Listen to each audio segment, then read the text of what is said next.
নমস্কার বন্ধু, আপনারা দেখছেন astrology technical Bengali YouTube channel. আজ আমি আপনাদের সঙ্গে আলোচনা করছি ধর্মভাব প্রবণতা ব্যক্তিদের হাতের রেখা কেমন থাকে সেই বিষয়।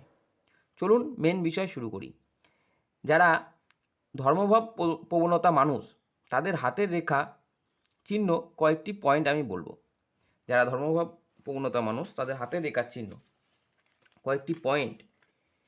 1 নম্বর পয়েন্ট, বৃহস্পতির ক্ষেত্র সুপ্রশস্ত ও লম্বা হয়।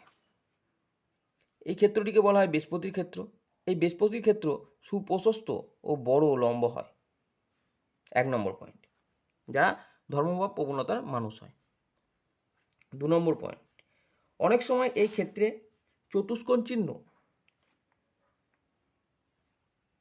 থাকতে পারে এবং চতুষ্কোণ চিহ্ন দেখতে পাওয়া যায়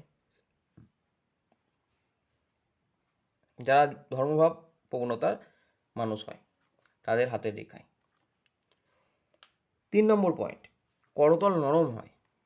যারা ধর্মভাব প্রবণতা ব্যক্তি, তাদের হাতের করতল নরম ধরনের হয়ে থাকে। 4 নম্বর পয়েন্ট, শনি অশুভ হয়, অশুভ চিহ্ন থাকে। এই শনির ক্ষেত্র অশুভ বা অশুভ চিহ্ন থাকতে পারে বা অশুভ হয় যারা ধর্মভাব প্রবণতা মানুষ হয়। 4 নম্বর, দৈব রেখা থাকতে পারে। যারা ধর্মভাব প্রবণতা ব্যক্তি, তাদের হাতে দৈব রেখা থাকতে পারে।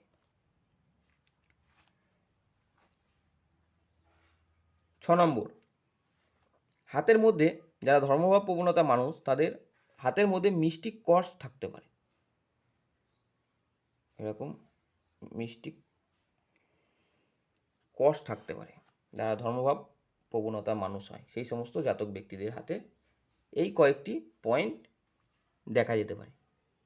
তো বন্ধুরা, আজকের মতো ভিডিও এই পর্যন্তই। দেখা হচ্ছে পরবর্তী ভিডিওতে। ততক্ষণ আপনারা ভালো থাকবেন, সুস্থ থাকবেন। আর এই ভিডিওটি যদি আপনাদের ভালো লাগে, লাইক, কমেন্ট ও শেয়ার করবেন ও চ্যানেলটিকে সাবস্ক্রাইব করবেন। ঈশ্বর আপনাদের সকলের মঙ্গল করুক ও সকল মনোবাসনা পূর্ণ করুক। এই বলে আজকের অনুষ্ঠান শেষ করছি। ধন্যবাদ।